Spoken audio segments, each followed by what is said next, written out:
So hi hello ನಮಸ್ತೆ. IPL 2025 ಬಂದಾಯಿತು. ಇವತ್ತಿಂದ ಶುರು ಆಗ್ತಿದೆ ಮ್ಯಾಚ್. ಆ್ಯಕ್ಚುಲಿ ಒಂದು ಮೀಮ್ ನೋಡಿದೆ ಬೆಳಿಗ್ಗೆನು. ಏನೇ ಒಂದು ಬೇಜಾರಿದ್ರು ಸಹ ಬೆಳಿಗ್ಗೆಯಿಂದ ಸಂಜೆ ತನಕ ಏನೇ ಒಂದು ವಿಷಯ ಆದರೂ ಸಹ ರಾತ್ರಿ ಅಂತೂ ಹೋಗಿ ಆರಾಮಾಗಿ ಮಲ್ಕೊಳ್ತೀವಿ. ಬಿಕಾಸ್ ಈ IPL ಈ 2 ತಿಂಗಳು ಒಂದು ಎಕ್ಸೈಟ್ಮೆಂಟ್ನ ತರುತ್ತೆ ಲೈಫ್ಗೆ ಅಂತ, ವಿಚ್ ಇಸ್ ಟ್ರೂ ಆಲ್ಸೋ ಅಲ್ವಾ. ಅಫ್ಕೋರ್ಸ್ ನೀವು ಸಪೋರ್ಟ್ ಮಾಡುವಂಥ ಟೀಮ್ ಏನಿದೆ ಅದೇನಾದರೂ ಸೋಲ್ತು ಅಂದರೆ ಡೆಫಿನೆಟ್ಲಿ ಬೇಜಾರಾಗಿ ಮಲ್ಕೊಳ್ತಾರೆ, ಅದು ಬೇರೆ ವಿಷಯ. ಬಟ್ ಅವ್ರು ಹೇಳಿದ್ದೇನೆಂದರೆ ಅಥವಾ ಮೀನ್ ಆಗಿದ್ದೇನೆಂದರೆ ಬೇರೆ ಥರದ ವಿಷಯಗಳೇನಿರುತ್ತೆ, ತುಂಬಾ ಡಿಪ್ರೆಸ್ಸಿಂಗ್ ವಿಷಯಗಳು, ಅದನ್ನೆಲ್ಲ ಮರೆತು ಡೆಫಿನೆಟ್ಲಿ ಸಂಜೆ ಅಂತೂ ಒಂದು ಮ್ಯಾಚ್ ಇದೆಯಪ್ಪ ಅಂತ ಒಂದು ಎಕ್ಸೈಟ್ಮೆಂಟಲ್ಲಿ ಹೋಗುವಂಥದ್ದು, ಒಂದು ಹ್ಯಾಪಿನೆಸ್ಸಲ್ಲಿ ಮಲಗುವಂಥದ್ದು, ಸೊ ಆ ಡಿಸ್ಕಷನ್ಸ್ ನಡೆಯುವಂಥದ್ದು, ಫ್ರೆಂಡ್ಸ್ನ ಮತ್ತೆ ಮೀಟ್ ಆಗುವಂಥದ್ದು, ಇದೆಲ್ಲ ಈ IPLನಲ್ಲಿ ಚೆನ್ನಾಗಿ ನಡೆಯುತ್ತೆ. ಆ್ಯಕ್ಚುಲಿ 2 ಮಂತ್ಸಲ್ಲಿ ತುಂಬ ಜಾಸ್ತಿ ನಡೆಯುತ್ತೆ 1 ಇಯರ್ಕಿನ ಅಂತ, ವಿಚ್ ಇಸ್ ಟ್ರೂ ಅಲ್ವಾ. Definitely true. ಒಂದು ಗೊತ್ತಿಲ್ಲದೆ ಇರೋ ಒಂದು ಫ್ರೆಂಡ್ ಅಂತಲೂ ಹೇಳ್ಬೋದು ಈ ಟೂರ್ನಮೆಂಟ್ನ. ಅದು ಸ್ಟಾರ್ಟ್ ಆಗ್ತಾ ಇದೆ, ಖುಷಿಯ ವಿಚಾರ. ಆ್ಯಂಡ್ ಫಸ್ಟ್ ಮ್ಯಾಚೇನೆ RCB ವರ್ಸಸ್ KKR. ಆಲ್ಮೋಸ್ಟ್ ಯಾವಾಗ ಫಸ್ಟ್ IPL ಸೀಸನಲ್ಲಿ ನಡೆದಿದ್ದಂಥದ್ದು, ಆ ಮ್ಯಾಚ್ನ ಮರೆಯೋಕ್ಕಾಗಲ್ಲ. ನಾವು ಬೇರೆ ದ್ರಾವಿಡ್ ಫ್ಯಾನ್ಗಳು ಡೆಫಿನೆಟ್ಲಿ ಮರೆಯೋಕ್ಕಾಗಲ್ಲ. ಮೆಕಲಮ್ ಹಾಕ್ಕೊಂಡು ರುಬ್ಬಾಡಿದ್ರು. ಅದಾದಮೇಲೆ ಈಗ ಮತ್ತೆ ಮೊದಲ ಮ್ಯಾಚ್ RCB ವರ್ಸಸ್ KKR ನಡೀತಾ ಇದೆ. ಆ್ಯಂಡ್ ನಡೀತಾ ಇರೋದು ಈಡನ್ ಗಾರ್ಡನ್ಸ್ನಲ್ಲಿ. ಸೊ ಫಸ್ಟ್ ಆಫ್ ಆಲ್ ಗ್ರೌಂಡಿನ ಸ್ಟ್ಯಾಟ್ಸ್ ಬಗ್ಗೆ ಆ್ಯಂಡ್ ಪಿಚ್ ರಿಪೋರ್ಟ್ ಬಗ್ಗೆ ಮಾತಾಡ್ಕೊಂಡ್ಬಿಡೋಣ. ಬ್ಯಾಟಿಂಗ್ ಫ್ರೆಂಡ್ಲಿ ಪಿಚ್ ಇದು, ಬೌಲರ್ಸ್ ಅಂತ ಹೆಲ್ಪ್ ಏನು ಸಿಗಲ್ಲ. ಆ್ಯಂಡ್ ಆಲ್ಸೋ ಔಟ್ಫೀಲ್ಡ್ ಕ್ವಿಕ್ ಇರುತ್ತೆ. ಸೊ ಹಾಗಾಗಿ ಆ್ಯಂಡ್ ಚೇಸಿಂಗ್ಗೆ ಹೆಲ್ಪ್ ಮಾಡುವಂಥದ್ದು. ನೀವು ನೋಡಿರ್ತೀರ, ಇಷ್ಟು ವರ್ಷಗಳಲ್ಲಿ ನೋಡಿರ್ತೀರ. ಆಲ್ಮೋಸ್ಟ್ ನೀವು ಸ್ಟ್ಯಾಟ್ಸ್ ಬಗ್ಗೆ ಮಾತಾಡೋದಾದರೂ 93 ಮ್ಯಾಚ್ಗಳಾಗಿದ್ದಾವೆ. ಅದರಲ್ಲಿ 38 ಫಸ್ಟ್ ಇನ್ನಿಂಗ್ಸ್ ಗೆದ್ದಿರೋದು ಆ್ಯಂಡ್ 55 ಚೇಸ್ ಮಾಡ್ತಾ ಗೆದ್ದಿರೋದು. ಸೊ ಚೇಸಿಂಗ್ಗೆ ಹೆಲ್ಪ್ ಇರುತ್ತೆ. ಅಫ್ಕೋರ್ಸ್ ಡ್ಯೂ ಬಂದೇ ಬರುತ್ತೆ. ಹೋಸತಿ ಬಟ್ಲರ್ದೊಂದು ಇನ್ನಿಂಗ್ಸ್ ನಾವು ನೋಡಿದ್ವಿ, ಎಂಥ ಸೂಪರ್ ಇನ್ನಿಂಗ್ಸ್ ಅಂತ. ಒಬ್ಬರೇ ನಿಂತ್ಕೊಂಡು ರಾಜಸ್ಥಾನ್ ರಾಯಲ್ಸ್ನ ವಿನ್ ಮಾಡಿಸಿದ್ರು. ಸಖತ್ ಮ್ಯಾಚ್. ಆ್ಯಂಡ್ ಆಲ್ಸೋ 262 ಒಂದು ಆಗಿತ್ತು ಪಂಜಾಬ್ದು, ನೆನಪಿದೆ ಅನ್ಸುತ್ತೆ ನಿಮಗೆ. ಐ ಥಿಂಕ್ ಅದೇ ಹೈಯೆಸ್ಟ್ ಸ್ಕೋರ್. ಅದು ಚೇಸ್ ಮಾಡ್ತಾ ಬಂದಿರೋದು. ಸಖತ್ ಗ್ರೌಂಡ್ ಚೇಸಿಂಗ್ ಮಾತ್ರ. ಆ್ಯಂಡ್ ಮೇನ್ಲಿ ಇಂಟ್ರೆಸ್ಟಿಂಗ್ ಫ್ಯಾಕ್ಟ್ ಏನು ಅಂದರೆ ಇಲ್ಲಿ ಆ್ಯಕ್ಚುಲಿ ಒಂದು IPL ಗೇಮ್ ಅನ್ನೋದು ಅಥವಾ T20 ಗೇಮ್ ಅನ್ನೋದು ಎಷ್ಟು ಚೇಂಜ್ ಆಗಿದೆ ಅನ್ನೋದನ್ನ ಇದು ಹೇಳುತ್ತೆ ಅಂದ್ಕೊಳ್ತೀನಿ. ಆವ್ರೇಜ್ ಫಸ್ಟ್ ಇನ್ನಿಂಗ್ ಸ್ಕೋರ್ ಇದ್ದದ್ದು 162, ಆಯಿತಾ. ಅದು ಬರೀ 2024 ಅಂತ ನೀವು ಕನ್ಸಿಡರ್ ಮಾಡಿದ್ರೆ ಬರೀ 2024ನಲ್ಲಿ 198ಗೆ ಹೋಗಿದೆ. ಲೈಕ್ ಲಿಟ್ರಲಿ ನೋಡಿ, ಒಂದು ಟೋಟಲ್ ಗೇಮೇ ಚೇಂಜ್ ಆಗೋಗಿದೆ. ಇಂಪ್ಯಾಕ್ಟ್ ಪ್ಲೇಯರ್ ರೂಲ್ ಅನ್ನೋದು and also the basic intent, ಬರೀ ಇಂಟೆಂಟ್ ಆಫ್ ಎವ್ರಿ ಬ್ಯಾಟ್ಸ್ಮನ್ ಅನ್ನೋದು ಎಷ್ಟು ಚೇಂಜ್ ಆಗಿದೆ ಅನ್ನೋದು ಇದನ್ನೇ ತೋರಿಸುತ್ತೆ ಅನಿಸುತ್ತೆ. 162ಇಂದ 198ಗೆ 200 ಅನ್ನೋದು ನಾರ್ಮಲ್ ಆಗಿಬಿಟ್ಟಿದೆ first inning score. And of course ಆಗಲೇ ಹೇಳಿದ ಹಾಗೆ ಪಂಜಾಬ್ 262ನ ಕೂಡ ಚೇಸ್ ಮಾಡಿದರು. ಅದು ಕೂಡ ಚೇಸ್ ಮಾಡಬಹುದಾದಂಥದ್ದು, ಯಾವುದೂ ಸೇಫ್ ಇಲ್ಲ ಅನ್ನೋದು ಇಲ್ಲಿ ಹೇಳಾಯಿತು ಡೆಫಿನೆಟ್ಲಿ. ಇನ್ನು ಇದರಲ್ಲೇ ಒಂದು ಸಣ್ಣ ದುಃಖದ ವಿಚಾರ ಅಂದರೆ ವೆಸ್ಟ್ ಬೆಂಗಾಲ್ನಲ್ಲಿ ಆರೆಂಜ್ ಅಲರ್ಟ್ ಆಗೋಗಿದೆ. ಮಳೆ ಬರುತ್ತೆ ಅಂತ ಹೇಳ್ತಾ ಇದ್ದಾರೆ ಪ್ರೆಡಿಕ್ಷನ್ ಪ್ರಕಾರ. ಅದು 40% ಇದೆ. ಆಲ್ಮೋಸ್ಟ್ 7 ಗಂಟೆಯಿಂದ 8 ಗಂಟೆ ಒಳಗಡೆ, 8:15 ಒಳಗಡೆ. ಸೊ ಹಾಗಾಗಿ ಮೇ ಬಿ ಇಡೀ ಮ್ಯಾಚ್ ವಾಶ್ಔಟ್ ಆಗದೆ ಇರಬಹುದು. ಒಂದು 10 ಓವರ್ ಮ್ಯಾಚ್ ಆರು ಆಗಲಿ ಅಥವಾ 5 ಓವರ್ ಮ್ಯಾಚ್ ಆರು ಆಗಲಿ ಅಂತ ಅಂದ್ಕೊಳ್ತೀನಿ. ಬಿಕಾಸ್ ಇನಾಗ್ರಲ್ ಮ್ಯಾಚ್, ಅದು ನಡೀಲೇಬೇಕು. ಒಂದು ಒಳ್ಳೆ ಸೈನಲ್ಲಿ ಸ್ಟಾರ್ಟ್ ಆಗಬೇಕು ಸೀಸನ್. ಸೊ ಹಾಗಾಗಿ ಐ ಥಿಂಕ್ ಇಡೀ ಮ್ಯಾಚ್ ವಾಶ್ಔಟ್ ಆಗದೇ ಇರಲಿ, ಮಳೆ ಬರದೇ ಇರಲಿ ಅನ್ನೋದು ಫಸ್ಟ್ ಬೇಡಿಕೆ. ಬಂದರೂ ಕೂಡ ಇಡೀ ಮ್ಯಾಚ್ ವಾಶ್ಔಟ್ ಆಗದೇ ಇರಲಿ ಅಂತ ಅಂದ್ಕೊಳ್ತೀವಿ. ಸೊ ಈಗ ಇನ್ನೂ ಟೀಮ್ಗಳ ಕಡೆಗೆ ಹೋಗ್ಬಿಡೋಣ. ಆ್ಯಕ್ಚುಲಿ ಪ್ರತಿ ಟೀಮ್ ಬಗ್ಗೆನೂ ಮಾತಾಡಬೇಕಿತ್ತು ಸೆಪ್ರೇಟಾಗಿ. ಆಕ್ಷನ್ ಹೇಗಾಯಿತು ಆ್ಯಂಡ್ ಪ್ಲೇಯರ್ಸ್ ಯಾರ್ಯಾರು ಇದ್ದಾರೆ, ಏನೇನು ಆಗ್ಬೋದು ಅಂತ. ನಾನು ಮುಂಬೈ ಹಾಗೆ ಚೆನ್ನೈ ಆ್ಯಂಡ್ RCB ಬಗ್ಗೆ ಮಾತಾಡಿದ್ದೆ. ಉಳ್ದೋ ಬಗ್ಗೆ ಮಾತಾಡೋಕ್ಕಾಗಲಿಲ್ಲ, ನಂಗೆ ಟೈಮ್ ಆಗಲಿಲ್ಲ. ನನ್ನದೇ ಫಾಲ್ಟ್ ಆ್ಯಕ್ಚುಲಿ, ನಾನು ಮಾಡಬೇಕಿತ್ತು, ಮಾಡಲಿಲ್ಲ. ಸೊ ಹಾಗಾಗಿ ಈಗ ಇಡೀ ಟೀಮ್ ಬಗ್ಗೆ ಮಾತಾಡೋಕೆ ಆಗಲ್ಲ ಅಂದರೂ ಕೂಡ ಒಂದು ಪ್ಲೇಯಿಂಗ್ 11 ಅಂತ ನಾವೇ ಮಾಡಿಕೊಂಡು ಆ್ಯಂಡ್ ಅದರಲ್ಲಿ ಯಾರ್ಯಾರು ಬರಬಹುದು, ಏನೇನಿದೆ ಆಪ್ಷನ್ಸ್ ಅನ್ನೋದು ಮಾತಾಡ್ಕೊಳ್ತಾ ಹೋಗೋಣ ಅಂತ ಅಂದ್ಕೊಳ್ತೀನಿ. So first of all KKR ಕಡೆಗೆ ಹೋಗೋದಾದರೆ ಕೋಲ್ಕತ್ತಾ ನೈಟ್ ರೈಡರ್ಸ್ ಅವರ probable playing 11 or 12 you can say impact ಪ್ಲೇಯರ್ನು ಸೇರಿ. ಸೊ ಓಪನರ್ಸ್ ಆಗಿ Sunil Narine and Quinton de Kock ಬದಲು ಅಲ್ಲಿ ಗುರ್ಬಾಸ್ ಕೂಡ ಇದ್ದಾರೆ, ರೈಟ್. ಅವರು ಕೂಡ ತುಂಬ ಒಳ್ಳೆ ಪ್ಲೇಯರ್ ಆ್ಯಕ್ಚುಲಿ T20ಗೆ. ಆ್ಯಂಡ್ ಅವರಿಬ್ಬರನ್ನು ಬಿಟ್ಟರೆ ನಿಮಗೆ ಸಿಸೋಡಿಯಾ ಇದ್ದಾರೆ. ಸಿಸೋಡಿಯಾ ಇಸ್ ಅ ಒಳ್ಳೆ ಫಾರ್ಮಲ್ಲಿದ್ದಾರೆ ಆ್ಯಕ್ಚುಲಿ. ನನಗೆ ಪರ್ಸ್ನಲಿ ಆ್ಯಕ್ಚುಲಿ ಅವ್ರೇನಾದರೂ ಸಪೋರ್ಟ್ ಮಾಡಬೇಕು ಅಂತ ಅಂದ್ಕೊಂಡ್ರೆ ಡಿಕಾಕ್ನ ಬಿಟ್ಟು, ಗುರ್ಬಾಸ್ನ ಬಿಟ್ಟು ಸಿಸೋಡಿಯಾನ ಕರ್ಕೊಂಡ್ರು ಅಂದರೆ ಅವ್ರಿಗೆ ಕೆಳಗಡೆ ಇನ್ನೊಂದು ಎಕ್ಸ್ಟ್ರಾ ಪೇಸರ್ನ ಕರ್ಕೊಳ್ಳೋಕ್ಕೆ, ಅವ್ರಿಗೆ ಫಾರಿನ್ ಪೇಸರ್ನ ಕರ್ಕೊಳ್ಳೋಕ್ಕೆ ಆಪ್ಷನ್ ಇರುತ್ತೆ. ಬಟ್ ಅವ್ರು ಹೋಗ್ತಾರಾ ಗೊತ್ತಿಲ್ಲ. ಬಿಕಾಸ್ ಡಿಕಾಕಿಗೆ RCB ಮೇಲೆ ಒಳ್ಳೆ ಡೆಫಿನೆಟ್ಲಿ ಅವ್ರು ಚೆನ್ನಾಗಿ ಆಡ್ತಾರೆ. ರಾಜಸ್ಥಾನ್ ಕಡೆ ಇದ್ದಾಗಲೂ ಕೂಡ ತುಂಬ ಚೆನ್ನಾಗಿ ಆಡಿದ್ದಾರೆ. ಒಂದು ಮ್ಯಾಚ್ ಅವರು 100 ಹೊಡೆದು ಗೆಲ್ಸಿದ್ರು, ನಿಮ್ಗೆ ನೆನಪಿದ್ರೆ ಐ ಥಿಂಕ್. ಇನ್ನು ನರೈನ್ ಬಗ್ಗೆ ಹೇಳೋದೇ ಬೇಕಾಗಿಲ್ಲ. ಆ್ಯಂಡ್ ತಮ್ಮ ಪರ್ಮನೆಂಟ್ ದುಶ್ಮನ್ ಅಂತ ಹೇಳಬೇಕು ಆರ್ ಸಿ ಬಿಗೆ. ವರ್ಸ್ಟ್ ಪಾರ್ಟ್ ಅಂದರೆ ಒಂದು ಯಾವುದೋ ಡಿಪಾರ್ಟ್ಮೆಂಟಲ್ಲಿ ಅಲ್ಲ, ಎರಡೂ ಕಡೆನೂ ಬ್ಯಾಟಿಂಗ್ ಆಗಲಿ ಬೌಲಿಂಗ್ ಆಗಲಿ ಅವರು ಹಾಗೆ ಆ್ಯಂಡ್ರೆ ರಸೆಲ್ ಅವರು ಇಬ್ಬರು ಕೂಡ ಆರ್ ಸಿ ಬಿ ಅಂದರೆ ಅದೇನೋ ತುಂಬ ಖುಷಿ ಅನಿಸುತ್ತೆ ಅವ್ರಿಗೆ. ಡೆಫಿನೆಟ್ಲಿ ಆಡ್ತಾರೆ. ಸೊ ಹಾಗಾಗಿ ಇವರ ಓಪನರ್ಸ್ ಐ ಥಿಂಕ್ ಸದ್ಯಕ್ಕೆ Sunil Narayan and Quinton de Kock ಅಂತ ಅಂದ್ಕೊಳ್ತೀನಿ. ಇನ್ನು ನಂಬರ್ 3ಯಲ್ಲಿ ಅಜಿಂಕ್ಯ ರಹಾನೆ. ಡೆಫಿನೆಟ್ಲಿ ಅವ್ರು ಅಲ್ಲೇ ಆಡಬೇಕು. ಐ ಥಿಂಕ್ ನಂಬರ್ 4ಗೂ ಬೇಡ, ನಂಬರ್ 3ಗೆ ಆಡಲಿ ಅಂತ ಅಂದ್ಕೊಳ್ತೀನಿ. ಅಕಸ್ಮಾತ್ ವಿಕೆಟ್ ಹೋಯಿತು ಅಂದರೆ ಡೆಫಿನೆಟ್ಲಿ ಅವ್ರಿಗೊಂದು ಪವರ್ ಪ್ಲೇ ಸಿಗುತ್ತೆ. ಪವರ್ ಪ್ಲೇ ಅವರಿಗೆ ಮೊಮೆಂಟಮ್ ಸಿಕ್ತು ಅಂದರೆ ಅವ್ರು ಚೆನ್ನಾಗಿ ಆಡ್ತಾರೆ ಅಂತ ನಾನು ಅಂದ್ಕೊಳ್ತೀನಿ. ಆ್ಯಂಡ್ ಆಲ್ಸೋ ಈಗಿನ ಸ್ಮ್ಯಾಟಲ್ಲಿ he is the leading score runner actually ಇದ್ದಿದ್ದವರು. ಆ್ಯಂಡ್ ಸೆಕೆಂಡ್ ರಜತ್ ಪಟ್ಟಿದಾರ್ ಅವರು. ಸೊ ಹಾಗಾಗಿ ಒಳ್ಳೆ ಫಾರ್ಮಲ್ಲಿ ಬರ್ತಾ ಇದ್ದಾರೆ ಅಜಿಂಕ್ಯ ರಹಾನೆ ಅವರು. 2.0 ನೋಡಿದ್ವಿ ನಾವು. ಹೋದ ಸೀಸನ್ ಅಷ್ಟು ಆಡಲಿಲ್ಲ ಐ ಥಿಂಕ್, ಬಟ್ ಈ ಸೀಸನ್ ಡೆಫಿನೆಟ್ಲಿ ಅವ್ರು ಆಡ್ತಾರೆ ಅಂತ ನಾನು ಅಂದ್ಕೊಳ್ತೀನಿ. ನಂಬರ್ 3ನಲ್ಲಿ ಅಜಿಂಕ್ಯ ರಹಾನೆ, ನಂಬರ್ 4ನಲ್ಲಿ Venkatesh Iyer definitely, and then number 5ನಲ್ಲಿ ರಿಂಕು ಸಿಂಗ್, ಆಲ್ಸೋ ನಂಬರ್ 6ನಲ್ಲಿ ಆ್ಯಂಡ್ರೆ ರಸೆಲ್, ನಂಬರ್ 7ನಲ್ಲಿ ರಮನ್ದೀಪ್ ಸಿಂಗ್. ಒಂದು ಇಂಟ್ರೆಸ್ಟಿಂಗ್ ಫ್ಯಾಕ್ಟ್ ಏನಂದರೆ KKRದು ಈ 5 ಇದೆಯಲ್ಲ, ನಂಬರ್ 3ಇಂದ ನಂಬರ್ 7 ತನಕ ಆಗ್ತಂಬಂದ್ರೆ ಎಲ್ಲಿ ಬೇಕಾದರೂ ಬರ್ಬೋದು ಅವರು. ವೆಂಕಟೇಶ್ ಅಯ್ಯರ್ ಏನು ಈ ವೆರಿ ಫ್ಲೆಕ್ಸಿಬಲ್ ಅಲ್ವಾ, very consistent, very smart player. ವೆಂಕಟೇಶ್ ಅಯ್ಯರ್ನ ನಾವು ತಿಲಕ್ ವರ್ಮಾ ಅವ್ರಿಗೆ ಹೋಲಿಸ್ಬೋದು. Actually is very very good player, very consistent player. Actually ಅವ್ರನ್ನ ನೀವು ಯಾವ ಟೈಮಲ್ಲಾದರೂ ಕಳಿಸ್ಬೋದು. ಅವ್ರಿಗೆ ಒಂದು ಕಡೆ ನೀವು ಹೋಲ್ಡ್ ಮಾಡಪ್ಪ ಗ್ರೌಂಡ್ ಅಂದರೆ ಅವ್ರು ಡೆಫಿನೆಟ್ಲಿ ಹೋಲ್ಡ್ ಮಾಡ್ತಾರೆ. ಆಲ್ಸೋ ಬಂದ ತಕ್ಷಣ ಹೊಡಿ ಅಂದರೆ ಅದನ್ನು ಮಾಡ್ತಾರೆ. ಆಲ್ಸೋ ಒಂದಷ್ಟು ಪಾಯಿಂಟ್ ನೀನು ಚೆನ್ನಾಗಿ ಹೋಲ್ಡ್ ಮಾಡಿಕೊಂಡು ಆ್ಯಂಡ್ ದೆನ್ ಎಕ್ಸಲರೇಟ್ ಮಾಡು ಅಂದರೆ ಅದನ್ನು ಮಾಡ್ತಾರೆ. ಸೊ ಹಾಗಾಗಿ Iyer is very very good option ಅವ್ರ ಹತ್ರ ಇರುವಂಥದ್ದು. ಅಂಡರ್ ರೇಟೆಡ್ ಆಗಿದ್ದಾರೆ ಬಿಕಾಸ್ ಅವರಿಗೆ ಒಂದು ಪರ್ಟಿಕ್ಯುಲರ್ ಸ್ಥಾನ ಅಂತ ಕೊಡಲ್ಲ. ಅಂಡರ್ ರೇಟೆಡ್ ಅನ್ನೋದು ಏನಿದೆ ಅದೆಲ್ಲ ಸೇರಿ ದುಡ್ಡಾಗಿ ಹೋಯಿತು ಈ ಸತಿ ಅಂತ ಹೇಳ್ಬೋದು. ಅದನ್ನು ಅವರು ಡಿಸರ್ವ್ ಮಾಡ್ತಾರೆ ಅಂತ ಕೇಳ್ತಾರೆ. ಐ ಫೀಲ್ ಅಫ್ಕೋರ್ಸ್ ಮನಿ ದೊಡ್ಡದಾಗತ್ತೆ ಅಲ್ಲಿ, ನಮಗೆ ಒಂದು ದೊಡ್ಡ ಇದು ಅಂತ ಕಾಣುತ್ತೆ. But he deserves that respect or he deserve that place ಅಂತ ನಾನು ಹೇಳ್ತೀನಿ. Is a very very very good player. Personally ನನಗೆ ಇಷ್ಟ ಆಗ್ತಾರೆ ಅವರು. ಸೊ ಹಾಗಾಗಿ ವೆಂಕಟೇಶ್ ಅಯ್ಯರ್ ನಂಬರ್ 4 ಅಂದರೆ ಅವ್ರು ನಂಬರ್ 3ಗೂ ಬರ್ಬೋದು. ಈವನ್ ರಮನ್ದೀಪ್ ಸಿಂಗ್ನ ತಮ್ಮ ಯಾಕೋ ಕಷ್ಟಪಡ್ತಾ ಇದ್ದಾರೆ ಮೇಲಿರೋರು. ಸ್ಪಿನ್ ಚೆನ್ನಾಗಿ ಆಗ್ತಾ ಇದೆ ಅಂದರೆ ಹೋಗು ಒಂದು 4 ಎತ್ತಾಕು ಅಂತ ರಮನ್ದೀಪ್ ಸಿಂಗ್ನ ಮೇಲೆ ದಬ್ತಾರೆ. ಈವನ್ ಹೋಸತಿ ನೋಡಿದ್ವಿ ನಾವು, ರಿಂಕು ಸಿಂಗ್ನ ಕೆಳಗೆ ಹಾಕ್ಬಿಟ್ಟಿದ್ರು. ಪಾಪ ರಿಂಕು ಸಿಂಗ್ ಅವರಿಗೆ ಸಿಗ್ತಾನೆ ಇರಲಿಲ್ಲ ಮ್ಯಾಚ್ಗಳು, ಹಾಗಾಗಿತ್ತು. ಆ್ಯಂಡ್ ಆಲ್ಸೋ ಆ್ಯಂಡ್ರೆ ರಸೆಲ್ ನಿಮ್ಗೆ ಗೊತ್ತೇ ಇದೆ. Andre Russell 14th over or 13th over ಬಂತು ಅಂದರೆ ಅವ್ರನ್ನ ಕಳಿಸ್ತಾರೆ ಮೇಲ್ಗಡೆ. ಸೊ ಹಾಗಾಗಿ ಐ ಥಿಂಕ್ ನಂಬರ್ 3ಇಂದ ನಂಬರ್ 7 ತನಕ ಇವ್ರದ್ದು ಬ್ಯಾಟಿಂಗ್ ಆರ್ಡರ್ ಇದೆ ಅಂತ ನಾವು ಹೇಳೋಕ್ಕಾಗಲ್ಲ. ಅದು ಚೇಂಜ್ ಆಗ್ತಾ ಇರುತ್ತೆ ಡೆಫಿನೆಟ್ಲಿ ಅವ್ರ ಪರವಾಗಿ. And that's good sign also. ಒಂದು ಟೀಮ್ಗೆ ಆ ಫ್ಲೆಕ್ಸಿಬಿಲಿಟಿ ಇದೆ ಅನ್ನೋದಿದೆಯಲ್ಲ, ಅದು ಒಂದು ಒಳ್ಳೆ ಸೈನ್ ಅಂತಲೇ ಹೇಳ್ತೀನಿ. ಇನ್ನು ನಂಬರ್ 8 ಹರ್ಷಿತ್ ರಾಣಾ. ಆ್ಯಕ್ಚುಲಿ ಹರ್ಷಿತ್ ರಾಣಾ ಕೂಡ ಕ್ಯಾನ್ ಬ್ಯಾಟ್. ಒಂದು 4 ಎತ್ತಾಕ್ತಾರೆ ಡೆಫಿನೆಟ್ಲಿ. ಅದು ನಮಗೆ ಈ ಸತಿ ಚಾಂಪಿಯನ್ಸ್ ಟ್ರೋಫಿಯಲ್ಲೂ ನೋಡಿದ್ವಿ, ಒಂದು ಮ್ಯಾಚಲ್ಲಿ ನೋಡಿದ್ವಿ ಅಂದ್ಕೊಳ್ತೀನಿ. But he can also bat, ಅದು ಡೆಫಿನೆಟ್ಲಿ ಗೊತ್ತಾಗುತ್ತೆ. ಹರ್ಷಿತ್ ರಾಣಾ ಒಳ್ಳೆ ಫಾರ್ಮಲ್ಲಿ ಬರ್ತಾ ಇದ್ದಾರೆ. ಆ್ಯಂಡ್ ದೆನ್ ನಂಬರ್ 9ನಲ್ಲಿ ನೋಕಿಯಾ ಇದ್ದಾರೆ. ನೋಕಿಯಾ ಬೇಡ ಅಂದರೆ ನಿಮಗೆ ಸ್ಪೆನ್ಸರ್ ಜಾನ್ಸನ್ ಇದ್ದಾರೆ ಇವ್ರಿಗೆ ಆಪ್ಷನ್ ಆಗಿ. ಆ್ಯಕ್ಚುಲಿ ಇವ್ರಿಗೆ ಆಪ್ಷನ್ ಆಗಿ ಪವಲ್ ಇದ್ದಾರೆ. ಪವಲ್ ನನಗೇನೋ ಅಂಥ ಆಡಲಿಲ್ಲ ಹೋಸತಿ.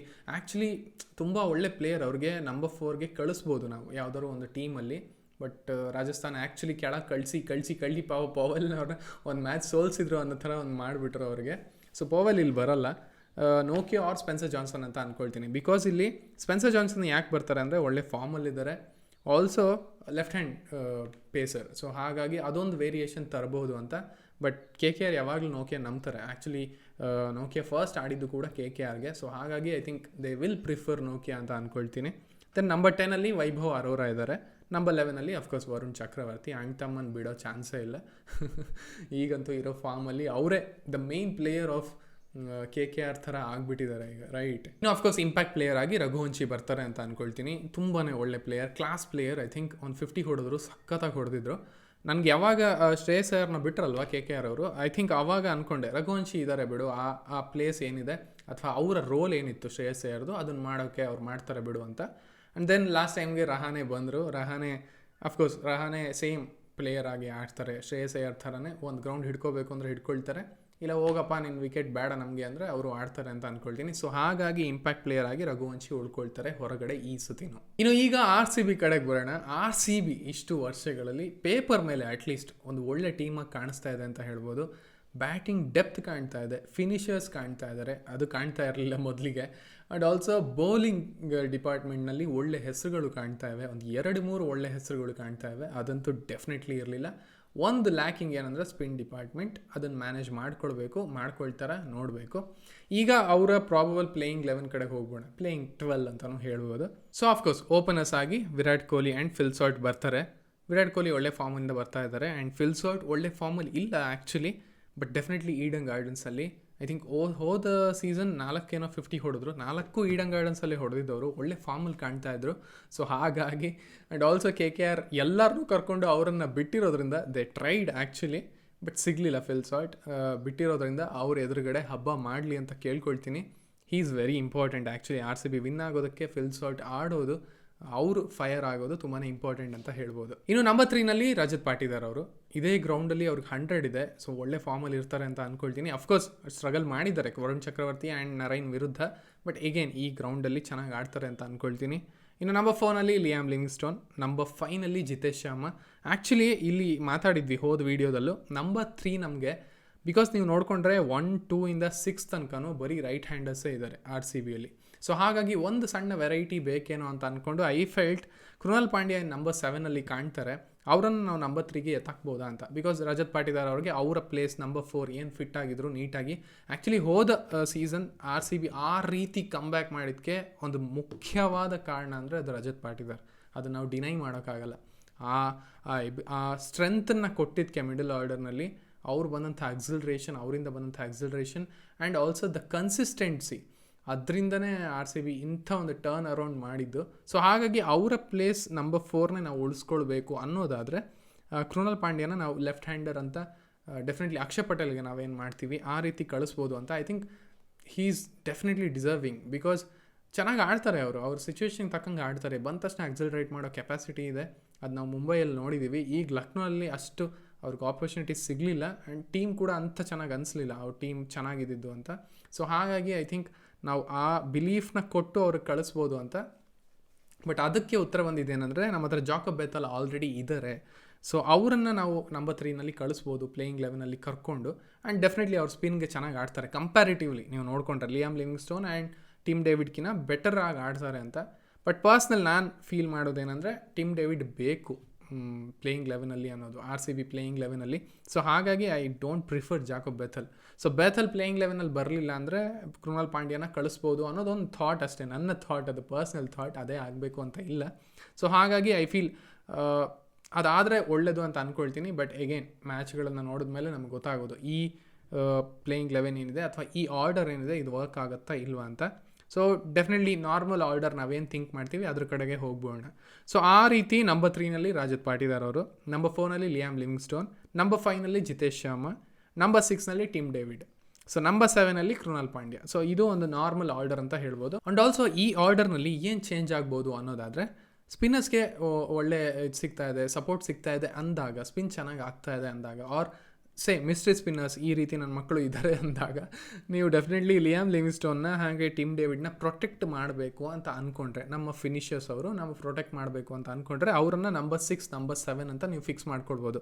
ಜಿತೇಶ್ ಶರ್ಮಾ ಅವ್ರನ್ನ ನಂಬರ್ 4ಗೆ ಕಳಿಸಿ, ನಂಬರ್ 5ನಲ್ಲಿ ಕೃಣಾಲ್ ಪಾಂಡ್ಯನ ಕಳಿಸಿ, ಆ್ಯಂಡ್ ದೆನ್ ಫಿನಿಷರ್ಸ್ ಆಗಿ ನಾವು ಅವ್ರನ್ನ ಪ್ರೊಟೆಕ್ಟ್ ಮಾಡಿಕೊಂಡು definitely last 6 overs, last 4 overs ಏನಿದೆ ಅದಕ್ಕೋಸ್ಕರ ಅವರಿಬ್ಬರನ್ನ ಇಟ್ಕೊಳ್ತೀವಿ ಅನ್ನೋ ಥರನೂ ಮಾಡ್ಕೊಳ್ಬೋದು. ಇನ್ನು ಈಗ number 8 ರಸಿಕ್ಧರ್ ಸಲಾಮ್, I think very talented youngster. Definitely ನನಗೆ ಖುಷಿಯಾಗಿದ್ದು, ಭುವನೇಶ್ವರ್ ತೊಗೊಂಡ್ರು, ಹ್ಯಾಸಲ್ವುಡ್ ತೊಗೊಂಡ್ರು, ಈ ಕಡೆ ಕೃಣಾಲ್ ಪಾಂಡ್ಯ, ಇವರೆಲ್ಲ ಬಂದಿದ್ದು ನನಗೆ ಖುಷಿ ಆಗಲಿಲ್ಲ. ಆ್ಯಕ್ಚುಲಿ ರಸಿಕ್ಧರ್ ಸಲಾಮ್ನ ಕರ್ಕೊಂಡ್ರಲ್ವ, ಅದು ನಂಗೆ ತುಂಬಾ ಖುಷಿಯಾಗಿದ್ದು, ಬಿಕಾಸ್ ತುಂಬಾ ಒಳ್ಳೆ ಟ್ಯಾಲೆಂಟೆಡ್ ಪ್ಲೇಯರ್. ಆ್ಯಂಡ್ ಈ ಥರದ ಪ್ಲೇಯರ್ಗಳಲ್ಲಿ ನಂಬಿಕೆ ಇಡಬೇಕು ಆ್ಯಕ್ಚುಲಿ, ಈ ಥರದ ಬೌಲರ್ಸ್ಗಳಲ್ಲಿ. ಸುಮ್ಮನೆ ಹೆಸರು ನೋಡ್ಕೊಂಡು ಹೋಗೋದು ಅಷ್ಟೇ, ಸುಮ್ಮನೆ RCB ಯಾವಾಗಲೂ ಅದನ್ನೇ ಮಾಡ್ತಾಯಿದ್ರು. ಯಂಗ್ಸ್ಟರ್ಸ್ ಎಷ್ಟು ಜನ ಇದ್ದರು, ಅವ್ರನ್ನೆಲ್ಲ ಕರ್ಕೊಂಡಿಲ್ಲ, ಅದೊಂದು ಬೇಜಾರಿತ್ತು ನನಗೆ. ಸೊ ಹಾಗಾಗಿ ಇವ್ರನ್ನ ಕರ್ಕೊಂಡಾಗ ತುಂಬಾ ಖುಷಿ ಆಯಿತು ನನಗೆ. ಇನ್ನು ನಂಬರ್ 9ನಲ್ಲಿ ಭುವನೇಶ್ವರ್ ಕುಮಾರ್ ಅವರು, my favourite of course. And also ಆ ಟೈಮ್ ಪೀರಿಯಡ್ನಲ್ಲಿ ಯಾರ್ಯಾರು ನಾವು ಕ್ರಿಕೆಟ್ನ ನೋಡಿದ್ದೀವಿ, ತುಂಬ ಚೆನ್ನಾಗಿ ಫಾಲೋ ಮಾಡಿದ್ದೀವಿ, ಅವ್ರಿಗೆ ಭುವನೇಶ್ವರ್ ಕುಮಾರ್ ಅಂದರೆ ಡೆಫಿನೆಟ್ಲಿ ಇಷ್ಟ ಆಗೇ ಆಗ್ತಾರೆ. ಬಟ್ ಇಲ್ಲಿ ರಸಲ್ ವಿರುದ್ಧ ಅವ್ರಿಗಂತ ಒಳ್ಳೆ ರೆಕಾರ್ಡ್ ಇಲ್ಲ. ಸ್ಟಿಲ್ ಭುವಿ ಈಸ್ ಭುವಿ, ಇರಲೇಬೇಕಾಗತ್ತೆ. ಅವರಿರೋದಕ್ಕೆ ಒಂದು ಬೌಲಿಂಗ್ ಡಿಪಾರ್ಟ್ಮೆಂಟ್ ಅನ್ನೋದು ಒಂದು ನೋಡಿದ ತಕ್ಷಣ ಖುಷಿ ಬರ್ತಾ ಇದೆ RCB ಫ್ಯಾನ್ಗಳಿಗೆ ಅಂತ ಹೇಳ್ಬೋದು. ಇನ್ನು ನಂಬರ್ 10 ಯಶ್ ದಯಾಲ್ ಅವರು, ನಂಬರ್ 11 ಜಾಶ್ ಹೇಸಲ್ವುಡ್ ಅವರು. ಯಶ್ ದಯಾಲ್ ಅವರ ಮೇಲೆ ಆ್ಯಕ್ಚುಲಿ ಅಂದ್ಕೊಂಡಿಕ್ಕಿಂತ ಜಾಸ್ತಿ ನಂಬಿಕೆಯನ್ನು ಇಟ್ಟರು RCB ಅವರು, ಆ್ಯಂಡ್ ಅದನ್ನು ಅವರು ಉಳಿಸ್ಕೊಂಡ್ರು ಅಂತಲೂ ಹೇಳ್ಬೋದು. ಆ್ಯಕ್ಚುಲಿ ರೀಸೆಂಟಾಗಿ ನೀವು ಟೂರ್ನಮೆಂಟಲ್ಲಿ ನೋಡಿದ್ರೆ ರಿಂಕು ಸಿಂಗ್ ಅವರ ವಿಕೆಟ್ನ ತಗೊಂಡ್ರು ಕೂಡ ಅವರು. ಸೊ ಒಂದೊಳ್ಳೆ ಕಮ್ಬ್ಯಾಕ್, ಚೆನ್ನಾಗಿ ಆಡ್ತಾ ಇದ್ದಾರೆ ಅಂತ ಹೇಳ್ಬೋದು. ಇನ್ನು ಇಂಪ್ಯಾಕ್ಟ್ ಪ್ಲೇಯರ್ನ ನೀವು ತೊಗೊಂಡ್ರೆ ಸುಯೇಶ್ ಶರ್ಮಾ ಅವ್ರು ಇರ್ತಾರೆ. ಐ ಥಿಂಕ್ ಒಬ್ಬ ಸ್ಪಿನ್ನರ್ ಅಂತ ನಮಗೆ ಬೇಕಾಗುತ್ತೆ ಮೇಯ್ನ್ಲಿ. ಕೃಣಾಲ್ ಪಾಂಡ್ಯ ಅವರಿದ್ದಾರೆ, ಈ ಕಡೆ ಲಿಯಾಮ್ ಲಿವಿಂಗ್ಸ್ಟೋನ್ ಕೂಡ ಹಾಕ್ಬೋದು. ಅದನ್ನು ಬಿಟ್ಟು ಕೂಡ ಒಬ್ಬ ಸ್ಪಿನ್ನರ್ ಅಂತ ನಾವು ತೊಗೊಂಡ್ರೆ ಸುಯೇಶ್ ಶರ್ಮಾ ಅವ್ರು ಇರ್ತಾರೆ. ಇನ್ನು ಇವರನ್ನು ಬಿಟ್ಟು ಇನ್ನೂ 2 ಆಪ್ಷನ್ ನನಗೆ ತುಂಬಾ ಇಷ್ಟ ಆಗುವಂಥದ್ದು ನುವಾನ್ ತುಸಾರ ಅವರು ಆ್ಯಂಡ್ ಆಲ್ಸೋ ರೊಮ್ಯಾರಿಯಾ ಶೆಫರ್ಡ್ ಅವರು. ಇಬ್ಬರು ಕೂಡ ತುಂಬಾ ಒಳ್ಳೆ ವ್ಯಾಲ್ಯೂಯಬಲ್ ಪ್ಲೇಯರ್ಸ್. ಅವರನ್ನು ಹೇಗೆ ಈ ಪ್ಲೇಯಿಂಗ್ ಲೆವೆನಲ್ಲಿ ತುರ್ಕೋದು, ಹೇಗೆ ಅವ್ರನ್ನ ಆಡಿಸ್ಕೊಳ್ಳೋದು ಅನ್ನೋದು ಅದೊಂದು ಡೆಫಿನೆಟ್ಲಿ ಒಂದು ಪ್ರಾಬ್ಲಮ್ ಇದೆ. ಬಿಕಾಸ್ ಇಲ್ಲಿ ನಮಗೆ ಪ್ರಾಬ್ಲಮ್ ಇದ್ದಿದ್ದು ಬೌಲಿಂಗ್ ಅಷ್ಟೇ ಅಲ್ಲ, ಇಟ್ಸ್ ಆಲ್ಸೋ ದ ಫಿನಿಶಿಂಗ್. ಮೇಲಿಂದ ತಂದಿದ್ದನ್ನೆಲ್ಲ ಕೆಳಗಡೆ ಯಾರೂ ಇರ್ತಿರ್ಲಿಲ್ಲ, ರೈಟ್? ಸೊ ಹಾಗಾಗಿ ಆ ಕಡೆನೂ ನಾವು ಗಮನ ಕೊಡಬೇಕಾಗತ್ತೆ. ಹಾಗಾಗಿನೇ Tim David and Liam Livingstone ಇಬ್ಬರು ಕೂಡ ಬೆಟರ್ ನಮಗೆ ಬೇಕಾಗೇ ಆಗುತ್ತೆ. ಜಿತೇಶ್ ಶರ್ಮಾ ಇದ್ದಾರೆ, ಅವ್ರ ಜೊತೆಗೆ ಈ ಇಬ್ಬರು ಬೇಕಾಗೇ ಆಗುತ್ತೆ. ಸೊ ಆ ಇಬ್ಬರನ್ನ ನೀವು ತಗೊಳ್ದೇ ಇಲ್ಲಿ ನುವಾನ್ ತುಸಾರಾಗ ಹೋಗೋಣ ಅಥವಾ ರೊಮ್ಯಾರಿಯಾ ಶೆಫರ್ಡ್ಗೆ ಹೋಗೋಣ ಅಂದರೆ ಅದೊಂದು ಗ್ಯಾಂಬಲ್ ಅಂತಲೇ ಹೇಳ್ಬೋದು. ಸೊ ಶೆಫರ್ಡ್ ಎರಡನ್ನೂ ಮಾಡ್ತಾರೆ. ನುವಾನ್ ತುಸಾರ ಡೆಫಿನೆಟ್ಲಿ ನಿಮಗೆ ಒಂದು 3 ಓವರ್, ಒಳ್ಳೆ 3 ಓವರ್ ಕೊಡ್ತಾರೆ ಫಿನಿಶಿಂಗ್ ಡೆತ್ತಲ್ಲಿ. ಸೊ ಆ ಡಿಸಿಷನ್ ಏನಿದೆ ಅದನ್ನು ಡೆಫಿನೆಟ್ಲಿ ಟೀಮ್ ತಗೊಳ್ಬೇಕು, ಟೀಮ್ ಚೆನ್ನಾಗಿ ತಗೊಳ್ಬೇಕು ಅಂತ ಅಂದ್ಕೊಳ್ತೀನಿ. ಹಾಗಾದರೆ ಮಾತ್ರ RCB ಪ್ಲೇಯಿಂಗ್ 11 ತುಂಬ ಚೆನ್ನಾಗಿ ಬರೋವಂಥದ್ದು. ಸೊ ಬಟ್ ಸದ್ಯಕ್ಕೆ ಐ ಫೀಲ್ ಅವರಿಬ್ಬರನ್ನು ನಾನು ಹೊರಗೆ ಇಡ್ತೀನಿ. ಈ ಪ್ಲೇಯಿಂಗ್ 11ಇಂದ ಹೋದರೆ ಒಂದು ಬ್ಯಾಲೆನ್ಸ್ ಟೀಮ್ ಅಂತ ಅನಿಸುತ್ತೆ ನನಗೆ. ಇನ್ನು ಮ್ಯಾಚಪ್ಸ್ ಕಡೆಗೆ ಬರೋದಾದರೆ ನಂಬರ್ 1 ನರೈನ್ ಅವ್ರು ಇರ್ತಾರೆ versus Bhuvneshwar and Hazlewood. Actually Bhuvi struggle ಮಾಡಿಸ್ತಾರೆ, ನರೈನ್ ಅವ್ರಿಗೆ ತೊಂದರೆ ಕೊಡ್ತಾರೆ. ಸೊ ಅದನ್ನು ನಾನು ಎಕ್ಸ್ಪೆಕ್ಟ್ ಮಾಡ್ತಾ ಇದ್ದೀನಿ. ಐ ಥಿಂಕ್ ಭುವನೇಶ್ವರ್ ಕುಮಾರ್ ಈ ಸತಿನೂ ವಿಕೆಟ್ ತೊಗೊಳ್ಬೋದು ನರೈನ್ ಅವ್ರದ್ದು ಅಂತ. ಆ್ಯಂಡ್ ದೆನ್ ಸೆಕೆಂಡ್ ಒನ್ಗೆ ಬಂದರೆ ಡಿಕಾಕ್ ವರ್ಸಸ್ ಹೇಸಲ್ವುಡ್ಗೆ ಸ್ವಲ್ಪ ಮೊಮೆಂಟಮ್ ಸಿಕ್ಕರೆ ಸಾಕು, ಡಿಕಾಕ್ ಅವ್ರನ್ನ ಆಡಿಸ್ಕೊಳ್ತಾರೆ. ಸೊ ಹಾಗಾಗಿ ಐ ಥಿಂಕ್ ಅಕಸ್ಮಾತ್ ಅದು ಸಿಗದೇ ಹೋದರೆ ಡೆಫಿನೆಟ್ಲಿ ಡಿಕಾಕ್ ಅವ್ರಿಗೆ ಹೇಳಿ ಮಾಡಿಸಿದ ಪಿಚ್ ಇದು ವಾಪಸ್ ಬರೋದಕ್ಕೆ ಒಂದು ಒಳ್ಳೆ ಫಾರ್ಮ್ಗೆ. ಇನ್ನು number 3 Virat Kohli versus Narine, ಅದು ನಾವು ನೋಡಿದ್ದೀವಿ. ಐ ಥಿಂಕ್ 4 ಸತಿ ಏನೋ ಔಟ್ ಆಗಿದ್ದಾರೆ ಅಂತ ಅಂದ್ಕೊಳ್ತೀನಿ ನಾನು. ಡೆಫಿನೆಟ್ಲಿ ಅದು ನಾನು ಸ್ಟಾರ್ಟ್ ನೋಡಿಲ್ಲ, ಬಟ್ ಡೆಫಿನೆಟ್ಲಿ ಅದೊಂದು ನೋಡೋಕ್ಕಂತೂ ಚೆನ್ನಾಗಿರುತ್ತೆ ಆ ಮ್ಯಾಚಪ್. ಬಟ್ ಇನ್ನು ಖುಷಿ ವಿಚಾರ ಏನಂದರೆ 2022ನಲ್ಲಿ 23ನಲ್ಲಿ ಏನು ಸ್ಟ್ರಗಲ್ ಮಾಡಿದರು ಸ್ಪಿನ್ನರ್ಸ್ ವಿರುದ್ಧ, ಬಟ್ 24ನಲ್ಲಿ ವಿರಾಟ್ ಕೊಹ್ಲಿ ಅವರು ಕಂಪ್ಯಾರಿಟಿವ್ಲಿ ತುಂಬ ಚೆನ್ನಾಗಿ ಆಡಿದ್ದಾರೆ ಸ್ಪಿನ್ ವಿರುದ್ಧ, ರೈಟ್? ಅದೊಂದು ಕಂಬ್ಯಾಕ್ ಅಂತಲೇ ಹೇಳ್ಬೋದು. ತುಂಬ ಸ್ಟ್ರಗಲ್ ಮಾಡ್ತಾ ಇದ್ದಂಥ ಫೇಸಿಂದ 24ನಲ್ಲಿ ಚೆನ್ನಾಗಿ ಆಡಿದ್ರು, 6ಗಳನ್ನು ಸಖತ್ತಾಗಿ ಹೊಡೆದ್ರು. ಸೊ ಆ ಮ್ಯಾಚಪ್ ನೋಡೋಕೆ ನಾನು ಡೆಫಿನೆಟ್ಲಿ ಖುಷಿಯಾಗಿದ್ದೀನಿ. ಇನ್ನು number 4 Livingstone versus Varun Chakravarthy. It's like all the batters versus Varun Chakravarthy ಅಂತ ಅನ್ಬೇಕು ಈಗಿರೋ ಅಂಥ ಫಾರ್ಮಲ್ಲಿ ಆ್ಯಂಡ್ ಈಡನ್ ಗಾರ್ಡನ್ಸ್ನಲ್ಲಿ. ಬಟ್ ಅಗೇನ್ ಪರ್ಟಿಕ್ಯುಲರ್ಲಿ ಲಿವಿಂಗ್ಸ್ಟೋನ್ನ ನಾನು ತಗೊಳ್ತೀನಿ, ಬಿಕಾಸ್ ಅವ್ರಿಗೆ ಒಂದಷ್ಟು ಪಾಯಿಂಟ್ಗಳನ್ನು ಪ್ರೂವ್ ಮಾಡಬೇಕು. ಆ್ಯಂಡ್ ಆಲ್ಸೋ ಈ ಪ್ಲೇಯಿಂಗ್ 11ನಲ್ಲಿ ಅವ್ರು ಹೇಗೆ ಆಡ್ತಾರೆ, ಈ RCBನಲ್ಲಿ ಹೇಗೆ ಆಡ್ತಾರೆ, ಆ್ಯಂಡ್ ವರುಣ್ ಚಕ್ರವರ್ತಿ ಥರದ ಬೌಲರ್ಸ್ ವಿರುದ್ಧ ಹೇಗೆ ಆಡ್ತಾರೆ ಅನ್ನೋದನ್ನ ಡೆಫಿನೆಟ್ಲಿ ನಾನು ನೋಡೋಕೆ ಕಾಯ್ತಾ ಇದ್ದೀನಿ. ಇನ್ನು ಈ ವಿಡಿಯೋದ ಲಾಸ್ಟ್ ಸೆಗ್ಮೆಂಟಿಗೆ ಬರೋದಾದರೆ ದಟ್ಸ್ ಕೀ ಪಾಯಿಂಟ್ಸಲ್ಲಿ ನಂಬರ್ 1 ಏನಂದರೆ RCB ಈ ಮ್ಯಾಚನ್ನು ಗೆಲ್ಲಬೇಕಂದ್ರೆ ಡೆಫಿನೆಟ್ಲಿ ಸ್ಪಿನ್ನ ಚೆನ್ನಾಗಿ ಆಡಬೇಕು ಅವರ ಬ್ಯಾಟ್ಸ್ಮನ್. ಅದು ಅಫ್ಕೋರ್ಸ್ ಅದು ಗೊತ್ತಿರೋ ವಿಷಯ ಅಂತ ಅಂದ್ಕೊಳ್ತೀನಿ. ಎಷ್ಟು ಚೆನ್ನಾಗಿ ನೀವು ಸ್ಪಿನ್ ಆಡ್ತೀರಾ ಐ ಥಿಂಕ್ ಅಷ್ಟು ನಿಮಗೆ ಗೆಲ್ಲುವಂಥ ಪರ್ಸೆಂಟೇಜ್ ಜಾಸ್ತಿ ಆಗುತ್ತೆ ಅಂತ ಅಂದ್ಕೊಳ್ತೀನಿ. ಇನ್ನು ನಂಬರ್ 2ಗೆ ಬರೋದಾದರೆ ಇಂಗ್ಲೆಂಡ್ ಪ್ಲೇಯರ್ಸ್ ಇಲ್ಲಿ ಸ್ಪೆಷಲಿ ಈಡನ್ ಗಾರ್ಡನ್ಸಲ್ಲಿ ಚೆನ್ನಾಗಿ ಆಡ್ತಾರೆ. ಬೇಸ್ಟು ಇಡೀ ಸೀಸನ್ ಚೆಂದ ಆಡಿರಲಿಲ್ಲ, ಬಟ್ ಆ ಮ್ಯಾಚ್ 262 ಮ್ಯಾಚ್ ಸಖತ್ತಾಗಿ ಆಡಿದ್ರು. ಅದು ಇದೇ ಗ್ರೌಂಡಲ್ಲಿ. ಆ್ಯಂಡ್ ಬಟ್ಲರ್ ಕೂಡ ಅಣ್ತಮ್ಮ ಫಾರ್ಮಲ್ಲಿ ಇರಲಿಲ್ಲ. ಎಗೇನ್ ಅವತ್ತು ಒಬ್ಬರೇ ನಿಂತ್ಕೊಂಡು ಆಡಿದ್ದು RR ವರ್ಸಸ್ KKR, ನಿಮ್ಗೆ ನೆನಪಿರುತ್ತೆ ಅಂದ್ಕೊಳ್ತೀನಿ. 100 ಹೊಡೆದ್ರು, ವಿನ್ ಮಾಡಿಸಿದ್ರು ಒಬ್ಬರೇ ನಿಂತ್ಕೊಂಡು ಒಂದೇ ಮ್ಯಾಚನ್ನ. ಸೊ ಹಾಗಾಗಿ I think of course Phil Salt ನೀವು ಸ್ಟ್ಯಾಟ್ ಕೂಡ ನೋಡಿದ್ವಿ ನಾವು. ಸೊ ಹಾಗಾಗಿ ಅದೊಂದು ಅಡ್ವಾಂಟೇಜ್ ಅಂತಲೇ ಹೇಳ್ಬೋದು, ಆ್ಯಡೆಡ್ ಅಡ್ವಾಂಟೇಜ್ RCBಗೆ. ಇನ್ನು ನಂಬರ್ 3 ರಹಾನೆ ಅವರನ್ನು ಇಗ್ನೋರ್ ಮಾಡೋ ಹಾಗಿಲ್ಲ, ತುಂಬಾ ಇಂಪಾರ್ಟೆಂಟ್ ವಿಕೆಟ್ ಅವರು. ಐ ಥಿಂಕ್ ಒಳ್ಳೆ ಫಾರ್ಮಲ್ಲಿ ಬರ್ತಾ ಇದ್ದಾರೆ ಅದರಿಂದ. ಆ್ಯಂಡ್ ಆಲ್ಸೋ ಇನ್ನು ನಂಬರ್ 4 ಆ್ಯಂಡ್ ಫೈನಲ್ ಪಾಯಿಂಟ್ ಅನ್ನೋದಾದರೆ ಫಿನಿಶಿಂಗ್ ಇಬ್ಬರು ಟೀಮ್ಗೂ ತುಂಬಾ ಇಂಪಾರ್ಟೆಂಟ್. ಫಿನಿಶ್ ಯಾರು ಚೆನ್ನಾಗಿ ಮಾಡ್ತಾರೆ ಅವರ ಮ್ಯಾಚ್ ಅಂತಲೂ ಹೇಳ್ಬೋದು. ಇನ್ನು ಕೊನೆಯದಾಗಿ RCB ಕಡೆಗೆ ಒಂದು ಪಾಯಿಂಟನ್ನು ಹೇಳೋದಾದರೆ ಅವ್ರ ಕಡೆ ಸ್ವಸ್ತಿಕ್ ಚಿಕಾರ ಅವರಿದ್ದಾರೆ. I think UP legally 47 six ಏನೋ ಹೊಡೆದಿದ್ದಾರೆ, 185 ಸ್ಟ್ರೈಕ್ ರೇಟ್ನಲ್ಲಿ ಆಡಿರೋದು, 12 ಮ್ಯಾಚಲ್ಲಿ 500 ರನ್ ಕಂಪ್ಲೀಟ್ ಮಾಡಿದ್ದಾರೆ. ಸೊ ಅವರನ್ನು ಒಂದಷ್ಟು ಪುಷ್ ಕೊಟ್ಟು ಒಂದಷ್ಟು ನಂಬಿಕೆ ಕೊಟ್ಟು ಕರ್ಕೊಳ್ಬೋದು ಒಳಗಡೆ ಅಂತ ಅಂದ್ಕೊಳ್ತೀನಿ ನಾನು. ಮ್ಯಾಚಲ್ಲಿ ಟ್ರೈ ಮಾಡಬೇಕು ಅಂತ ಅಂದ್ಕೊಳ್ತೀನಿ. ಪ್ಲೇಯಿಂಗ್ ಬೋಲ್ಡ್ ಅಂದ್ರೇ ಇದು ಆ್ಯಕ್ಚುಲಿ. ನಮ್ಮವ್ರು ತುಂಬಾ ನೇಮ್ಸ್ ವಿರುದ್ಧ ಹೋಗಿ, ನೇಮ್ಸ್ ಅಂತ ಬೇಕು ಅಂತ ಹೋಗಿ, ಈ ಪ್ಲೇಯರ್ಗಳೇ ಇಲ್ಲೇ ಆಡಬೇಕು ಅಂತ ತಗೊಂಡು ಇದಾಗಿಯೇ ಆ್ಯಕ್ಚುಲಿ RCB ಹಿಂದೆ ಉಳಿದಿರೋದು. ಬಟ್ ತುಂಬ ಒಳ್ಳೆ ಪ್ಲೇಯರ್ಸ್, ಈ ರೀತಿಯ ಟ್ಯಾಲೆಂಟ್ಸ್ ಏನಿದೆ ಅವರನ್ನು ಸಪೋರ್ಟ್ ಮಾಡಿಕೊಂಡು ಅವರನ್ನೇ ಫ್ಯೂಚರ್ ಆಗಿ ಬಿಲ್ಡ್ ಮಾಡೋದಿದೆಯಲ್ಲ. ಈಗ ಫಾರ್ ಎಕ್ಸಾಂಪಲ್ ಪಾಟಿದಾರ್ನೇ ನೀವು ತೊಗೊಂಡ್ರೆ ಎಲ್ಲಿಂದ ಎಲ್ಲಿಗೆ ಬಂದಿರೋದು ಅವರು, ರೈಟ್? ಅವ್ರು ಪ್ರೂವ್ ಮಾಡಿಕೊಂಡ್ರು, ಅವ್ರಿಗೆ ನಂಬಿಕೆ ಇಟ್ಟರು, ಪ್ರೂವ್ ಮಾಡಿಕೊಂಡ್ರು. ಆ್ಯಂಡ್ ಈ ಕ್ಯಾಪ್ಟನ್ ಅವರು ಈಗ ಫ್ಯೂಚರ್ ಅಂದರೆ ಒಂದು ಫೇಸ್ ಆಫ್ RCB ಅಂತ ಹೇಳ್ಬೋದು ಈಗ. ಸೊ ಆ ರೀತಿ have to support them. So ಚಿಕಾರ ಅವ್ರಿಗೆ ಸಪೋರ್ಟ್ ಮಾಡಿ ಅಂತ ಅಂದ್ಕೊಳ್ತೀನಿ. ನಂಬರ್ 3 ಕರ್ಕೊಂಬನ್ನಿ ಅಂತ ಅಂದ್ಕೊಳ್ತೀನಿ. ಲೆಟ್ಸ್ ಸಿ RCB ಮಾಡುತ್ತಾ ಇಲ್ವಾ ಅಂತ. ಸೊ ಇಷ್ಟು ನನ್ನ ಪ್ರಿವ್ಯೂ ವಿಡಿಯೋ ಆಗಿತ್ತು RCB ವರ್ಸಸ್ KKR ಮ್ಯಾಚ್ನ ಬಗ್ಗೆ. ಡೆಫಿನೆಟ್ಲಿ ಮೊದಲ ಮ್ಯಾಚ್, ಮೊದಲ ವೀಡಿಯೋ, ಈ ಥರದ ವೀಡಿಯೋ. ಸೊ ಹಾಗಾಗಿ ಇಡೀ ನನ್ನ ಹತ್ರ ಇದ್ದಂಥ ಇನ್ಫಾರ್ಮೇಷನ್ನ ನೀಟಾಗಿ ಹೇಳಿದ್ನ ಅನ್ನೋದು ನನಗೂ ಅಷ್ಟು ಗೊತ್ತಾಗ್ತಿಲ್ಲ. ಬಟ್ ಅಗೇನ್ ಆ ಫ್ಲೋ ಇನ್ನೂ ಬೆಟರ್ ಆಗುತ್ತೆ ಅಂತ ಅಂದ್ಕೊಳ್ತೀನಿ. ಚೆನ್ನಾಗಿ ಬರುತ್ತೆ ವೀಡಿಯೋಸ್ ಅಂತ ಅಂದ್ಕೊಳ್ತೀನಿ ಬರ್ತಾ. ಇನ್ನು ನಿಮಗೆ ಯಾವುದಾದ್ರೂ ಒಂದು ಕೀ ಪಾಯಿಂಟ್ ಅಂತ ಇತ್ತು ಅಂದರೆ ಈ ಮ್ಯಾಚ್ನ ಬಗ್ಗೆ, ಅದನ್ನು ಡೆಫಿನೆಟ್ಲಿ ಹೇಳಿ. ಆ್ಯಂಡ್ ಆಲ್ಸೋ ಯಾವ ಮ್ಯಾಚಪ್ಗೆ, ಯಾವ ಬ್ಯಾಟಲ್ಗೆ ನೀವು ಕಾಯ್ತಾ ಇದ್ದೀರಾ ಅದನ್ನು ನೋಡೋದಕ್ಕೆ ಅನ್ನೋದನ್ನು ಕೆಳಗಡೆ ತಿಳಿಸಿ. ಆ್ಯಂಡ್ ಆಲ್ಸೋ ನಿಮ್ಮ ಪ್ಲೇಯಿಂಗ್ 11 ಏನು. ಆ್ಯಂಡ್ ಮೇನ್ಲಿ ಈ ಸ್ವಸ್ತಿಕ್ ಚಿಕಾರ ಥರ KKRಗೆ ಆಗಲಿ ಅಥವಾ RCBಗೆ ಆಗಲಿ ಈ ಪ್ಲೇಯರ್ ಬಗ್ಗೆ ಮಾತಾಡಬೇಕು, ಈ ಪ್ಲೇಯರ್ನ ನಾವು ಪ್ರಮೋಟ್ ಮಾಡ್ಕೊಳ್ಬೇಕು ಅನ್ನೋ ಥರ ನಿಮ್ಗೆ ಯಾವುದಾದ್ರೂ ಅನಿಸಿದ್ರೆ ಆ ರೀತಿಯ ಸ್ಟ್ಯಾಟ್ ಪ್ರಕಾರ ಆ ರೀತಿಯ ಒಂದು ಡಿಸ್ಕಷನ್ ಆಗಲಿ ಕೆಳಗಡೆ ಕಮೆಂಟ್ನಲ್ಲಿ ಅಂತ ಅಂದ್ಕೊಳ್ತೀನಿ. ಅದು ನನಗೆ ಖುಷಿ ತರಿಸುತ್ತೆ definitely, than just saying RCB are right. Of course support ಇದ್ದೇ ಇರುತ್ತೆ, but again more of cricket ಬಗ್ಗೆ ಡಿಸ್ಕಷನ್ಸ್ ಆದರೆ ಅದು ತುಂಬ ಚೆನ್ನಾಗಿರುತ್ತೆ ಅಂತ ನಾನು ಅಂದ್ಕೊಳ್ತೀನಿ. ಸೊ 2 ಟೀಮ್ಗಳಿಗೂ ಆಲ್ ದ ಬೆಸ್ಟ್ ಹೇಳ್ತಾ, it's again KKR versus RCB ಹೌದು, ಬಟ್ ಆ 2 ಟೀಮ್ಗಳು ಸೇರಿಕೊಂಡು ಆಡ್ತಾ ಇರೋದು ಈಗ ಸದ್ಯಕ್ಕೆ ವರುಣನ ವಿರುದ್ಧ. ಮಳೆ ಬರದೇ ಇರಲಿ ಅಂತ, ಡೆಫಿನೆಟ್ಲಿ ಅದು ಆಗದೇ ಇರಲಿ. ಆ್ಯಂಡ್ ಫಸ್ಟ್ ಮ್ಯಾಚ್ ಸೀಸನ್ 18ನ ಫಸ್ಟ್ ಮ್ಯಾಚ್ ಚೆನ್ನಾಗಿ ಸ್ಟಾರ್ಟ್ ಆಗಲಿ ಅಂತ ಕೇಳ್ಕೊಳ್ತಾ ನಾನು ಹೊರಡ್ತಾ ಇದ್ದೀನಿ. ಆ್ಯಸ್ ಯೂಶ್ವಲ್ ಮತ್ತೆ ಸಿಗೋಣ.